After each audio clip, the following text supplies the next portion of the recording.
Beginning. I don't remember. There we go. Okay. Alrighty. Good afternoon, everyone. Want to call to order the meeting of the Reinvestment Workforce Committee for October. I'll start with doing a quick roll call for attendance. Kyle Abercrombie, Here. Corey Betts, Andrea Comer, Avery Gaddis, Here. Andrea Hawkins, Present. Michael Jefferson, Here. Jolene present, Shirley Skyers Thomas, Kelly Marie Valeries, and Kevin Walton. Okay, so we do not have a quorum today. So table item 3 on the agenda, which is the approval of the June 18th, 2024 minutes. And we can move into item 4, which is the reinvestment plan update. So on that, I'll just preface with, I know we have not met in several months. We were, waiting on the report out of the comptroller's audit, as well as some of the work underway with the strategic planning. And I think this is a good time to kind of regroup. I believe the executive director has a couple of updates to share with us on where we are and what we need to start rolling up our sleeves on from a reinvestment perspective. So with that, I'll hand it over to you, Director McGee. Awesome. Thank you so much, Ojala, and thank you all committee members for being here. With me, you all know Jennifer Stevens, our staff accountant, and also Christina Diamond, who is our legislative and comms manager. A lot has been happening these last several or couple months, I should say. Feels like a year, couple months here at the SEC. Working in partnership with a lot of you. Thank you so much for your support. In short order, I have been in contact with Andrea Hawkins and her co-chair, Daniel, to get extremely smart on the initial or preliminary conversations regarding our strategic planning. Since then, we utilize that information to inform our scope of work with Slalom, which is who will serve as our consultant moving forward. We had a chance to meet with them today, to meet with the team that will work with us and alongside the SEC council as well, which you will have the report by the close of business on Friday. I say that to say, with respect to the community reinvestment, and I know this is community reinvestment / workforce development. And I want to say we need to separate the two because they're two different things. And I'm just saying that for the good of the order and also for everyone in this room. And we're looking at it two different tracks, but achieving a goal, one major goal. And so that said, I'll start off with the community reinvestment side. Myself, alongside Vera Limbrick, who has been doing a great job managing our community reinvestment side of the house, we held a virtual roundtable with 6 of the grant makers, those foundations, namely Hispanic Federation, Community Foundation of Eastern Connecticut, United Way of Coastal and Western Connecticut, the Prosperity Foundation, and NEST. All convened a meeting for me to, number one, provide an update on the takeaways from what we refer to as the Community Impact Report. That was the initial tranche of money that was allocated to these grant makers, in a total of $6 million. So we were able to kind of report out where we are, the findings, best practices, all of that stuff, some of the pain points. We were able to have that conversation. And I have the notes from that meeting, of which I will share with this group. And there are like 4 pages of notes. So I'll share that with you. The reason I bring that up is because it's helping to inform how we should put this money just putting it bluntly, on the street. As I've shared with this group, alongside your colleagues during our last council meeting, before we put money on the street, I want to make sure we have a system in place by which we are sharing these dollars with organizations and many of our communities throughout the state. You all know we are under a lot of scrutiny. We just had an audit or an examination, however you want to wordsmith it. Nonetheless, it called out a lot of what we should be looking at in terms of how we reinvest these dollars. One of the things that has been brought to my attention as I am looking at social equity plans, I'm reviewing alongside my staff workforce development plans. None of these plans tie into reinvestment, ultimately reinvestment, right? It's really spotty in terms of we want social equity applicants to submit a social equity plan, but it's like, to what end? And then how are we measuring a lot of their reinvestment, based on their revenue? Where is it going? And so in statute, we're saying, give us a 6-month report on your investment, social equity applicant, and there's no way to measure it currently, right? So we're having a much larger conversation and then backing into the nuts and bolts of these social equity plans and workforce development plans. Again, a lot of that will be in partnership with many of you on this call because you work in these fields, and you can help us to strengthen what we have currently in place. So yes, we have 5.6 million. Jennifer Stevens, keep me smart on this. 5.6 million within our budget around community reinvestment, and that money will increase in fiscal years 26 and 27. So that's pretty much where we are. We're still in that phase in short order of figuring out how best to get these dollars to organizations throughout the state. Any questions? I've got a couple, and I'm sure folks on the call have some questions as Sure. well. If I may start with, you mentioned sort of the meeting you had with a lot of the different grant makers. Just curious, at a high level, what were the top sort of 3 to 5 kind of key highlights or takeaways from that conversation? Yeah, so and that's a great question. Thanks for asking. In the room, you had larger foundations, right?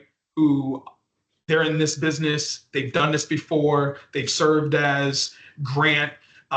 They served as grant makers, in that they just do this. This is their business, right? And then you have smaller foundations who, from my perspective, they work closely with the organizations who work closely with individuals who have been impacted by the war on drugs. They know our communities throughout the state. So that's important to know at the outset. One of the things that I thought was really clear is that many of these foundations weren't included in the initial conversation. It was more so, from their perspective, everything was in haste, and that they really did not speak to, sure, we understand you want to get money out, but for what purpose? Like, we know we want to support DIAs, but why? Can you help us? And then also, we need more money than just $10,000 and $15,000 to an organization. Is there a possibility of getting more monies within these grant opportunities? Capacity building, was another one. So you're giving us money to give out money to community-based organizations, but these CBOs, unfortunately, don't have the capacity to manage some of the requirements that were put on them, reporting requirements. So can you incorporate SEC through your funding opportunities, organizational capacity development opportunities, but not hold our money?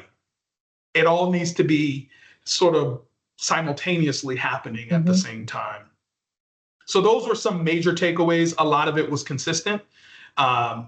They also, and I'll end here, can we have a bit more time to report out? Like, give us some time to process through this so that we are smart on what we need to do so that we can effectively get this money out to the right organization.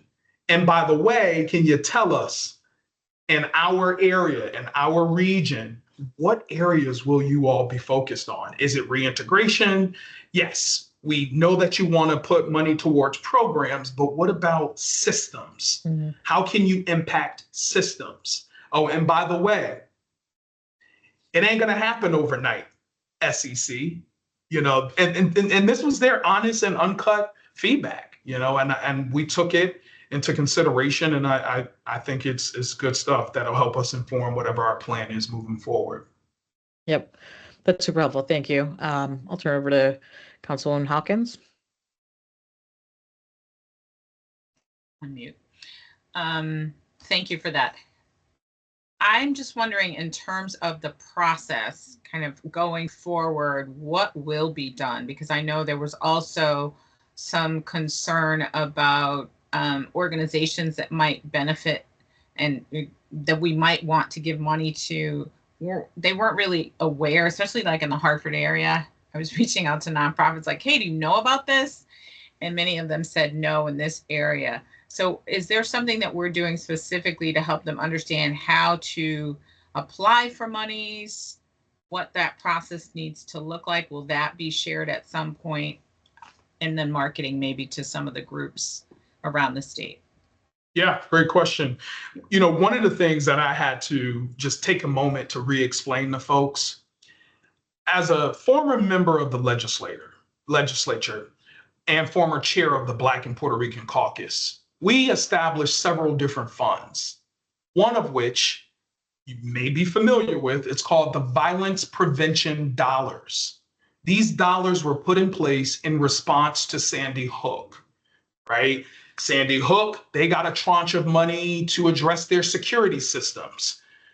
Members of the Black and Puerto Rican Caucus said, hold up. We want to use our money differently. We'd rather identify community-based organizations we choose in our legislative districts whose missions support violence prevention efforts. That's one fund. Here we have this SEC community reinvestment, and many of us have not taken a moment just to look at the statute. This is slightly different in terms of how we are reinvesting these dollars. So yes, it's going to be informed by the legislature, but a lot of this will be informed by data, community, those of you on this phone, and then we have to create some sort of a formula by which we are to share this money in all of the communities respectfully. Now, I say that to say this. We will, as an SEC and the council, provide as much information and tools for our legislators, our community partners, our philanthropic partners, so that they can communicate out to their networks these grant opportunities and explain the why. Because some organizations may say, whew, that's a great financial opportunity, but it ain't worth our time. So I think during this recalibration and realignment and refocus, we'll be able to go out in short order and have informational sessions alongside our philanthropic partners to share with the broader communities these opportunities. But it's going to be a lot of patch and go for now until we have our strategic messaging and our plan in place. So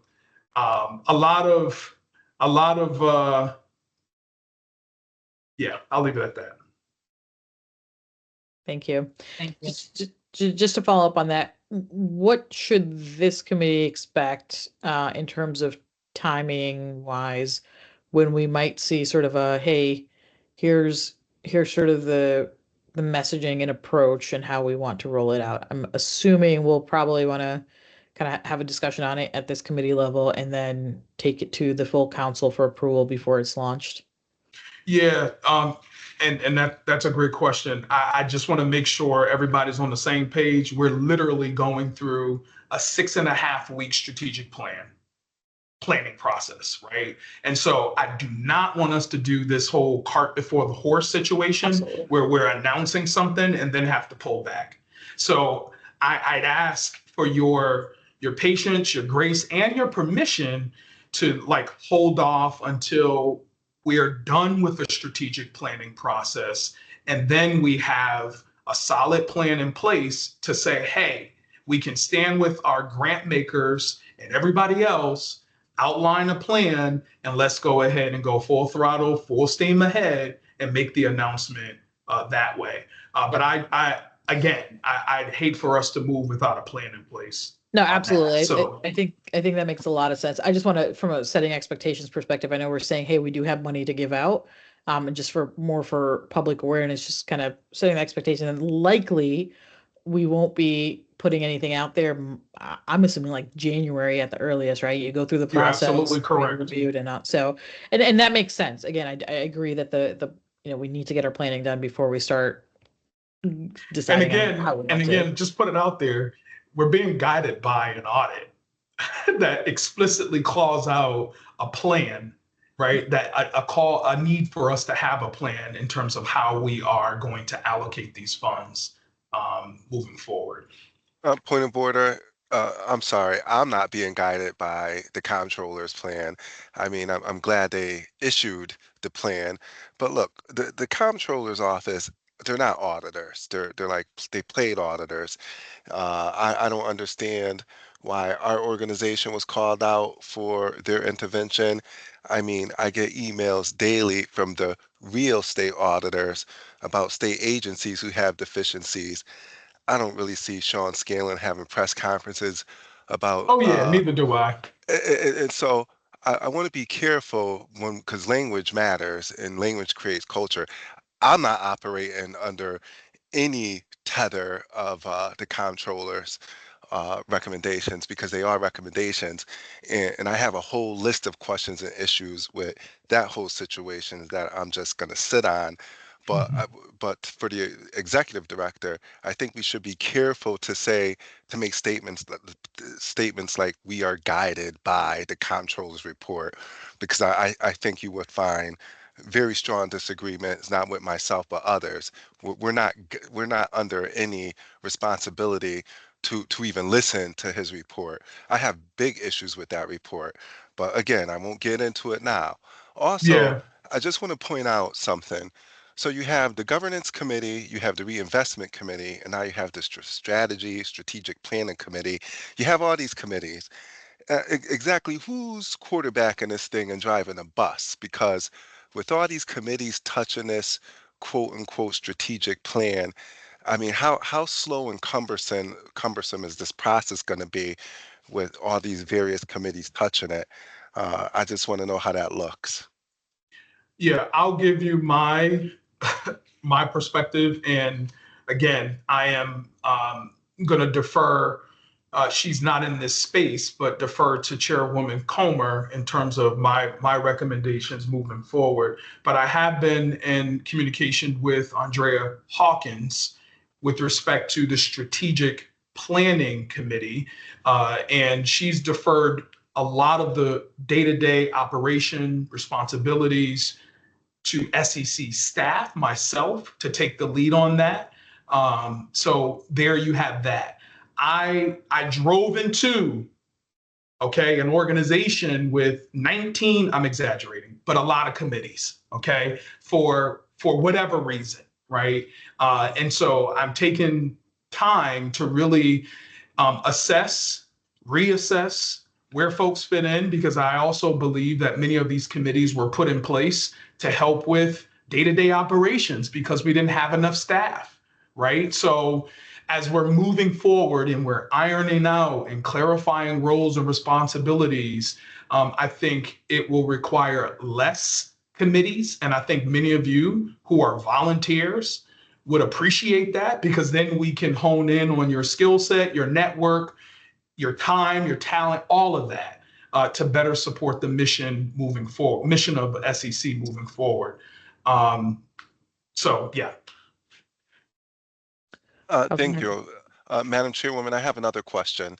Uh, This Ca- strategic planning committee, go ahead, I'm sorry. I was just say, I think Councilwoman Hawkins probably wants to add a little bit more color to the strategic planning process. So if it's okay, I want to turn it No, over it's to her. it's not okay because I'm not done with my question. And my question, actually, she might be able to answer when she responds so she could be efficient with her response. I want to know, is the strategic planning committee, are they looking at the whole SEC organization or just the money piece? Like, what exactly is their scope and responsibility? Thank you. Yep. Councilwoman Hawkins, I'll let you kick that one off. Thank you. So perfect segue, perfect segue.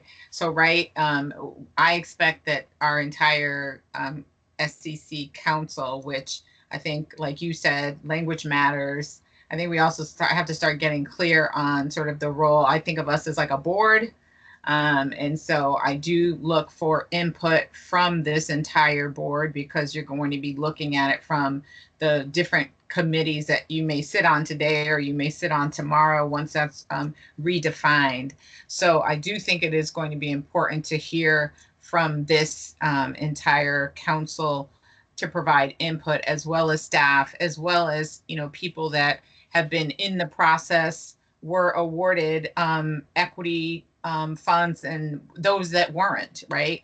I think we need to make sure that we hear from our partners at the DECD, and certainly the Black and Puerto Rican Caucus, and there might be other, maybe some of the grantors as well. So I just think we need to be very comprehensive. We are making some recommendations.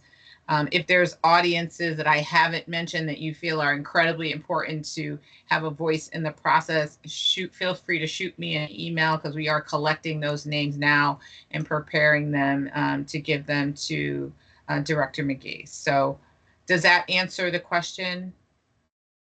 Yes, thank you very much. And just so you know, if you need anything from me, please let me know. Happy to help. Thank you. Fantastic. Thank you. Excellent. Other questions from committee members?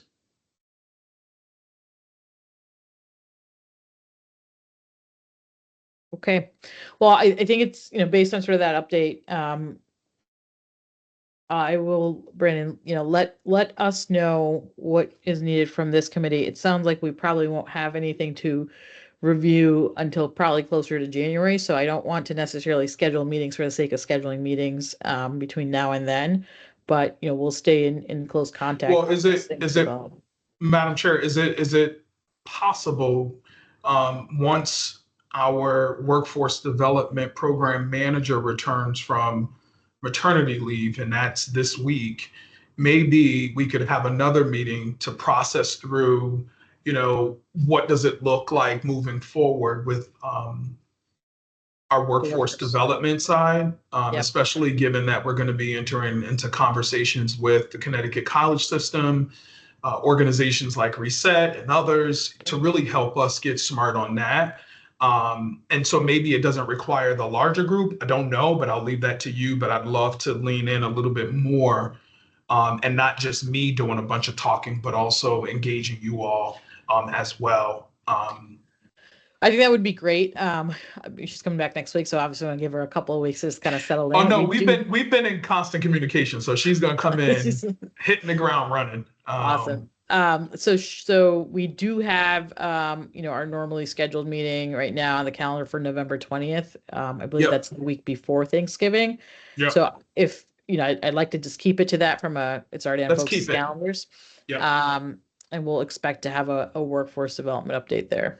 And I'll say this, for the record, I should have said it at the outset of the meeting. Ana Rosa, she moved on to another job opportunity. We're so excited for her. So if you all can be extremely patient, I am not the best admin person. It takes a special skill set. So if I miss anything, or, calendar invite, all of that, so just be patient. But Christina's helping out in that. I will be interviewing for an admin assistant to help us out here, but in short order, that's where we are. Got it. All right. With that, anything for the good of the order? Councilman Gaddis. Thank you, Madam Chairwoman. I was going to say Representative McGee. Director McGee, is there anything from us that you need to help you usher in your success? Um, not at the moment, other than to support the SCC staff and the rest of the council during this 3-year strategic planning process. And Slalom, I'm going to actually send an email out to the larger council, but I'm going to meet with Andrea Hawkins first to talk through a couple things. But if you all can just avail yourselves in your calendar, we're going to be reaching out and just helping us shape this plan moving forward. And you all have been around and you have your ideas. And I want to make sure we incorporate that in the overall plan as we move forward. I appreciate that question. I'm sure I'll have some requests in a couple months. Just for the record, I know sometimes that I could maybe appear a little abrasive. Sometimes that's by design. At the end of the day, I'm extremely annoyed with a lot of things about this whole situation, and I don't think we should be singled out for extraordinary action that other state agencies don't take on other operations. I'm kind of a little rattled that we were singled out for some special sort of examination by an office that I don't feel professionally should be examining us because we have other real auditors to do that. And I'm also, I'm just putting this on a record, I'm also a little disturbed that the same state agency is not examining. We had the Department of Insurance had over 50 cases where there was a data breach. They didn't alert those folks. In the happenstance of DECD, there was a situation maybe a year or two ago where over $100 million of film tax credits were approved, but they were done improperly.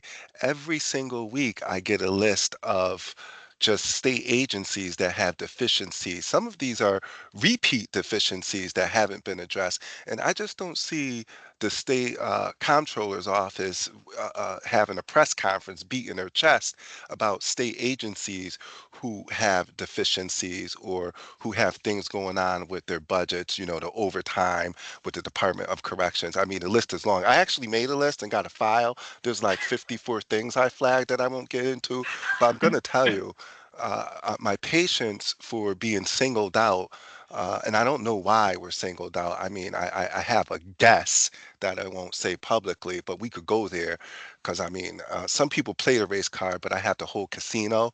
I'm just not happy. So I'm watching this situation very closely, and I just want to be treated fairly. That's all I'm saying, Madam Chairwoman. Thank you. I do want to acknowledge that Councilman Betts has joined the meeting. I know we are at the end of the agenda, but before I take a motion to adjourn, I would like to entertain a motion to approve our June 18th meeting So minutes. moved. Second. Any discussion, changes, commentary? Not all in favor? Aye. Any opposed? Any abstentions? Okay, thank you for doing that. With that, I'll entertain a motion to adjourn. So moved.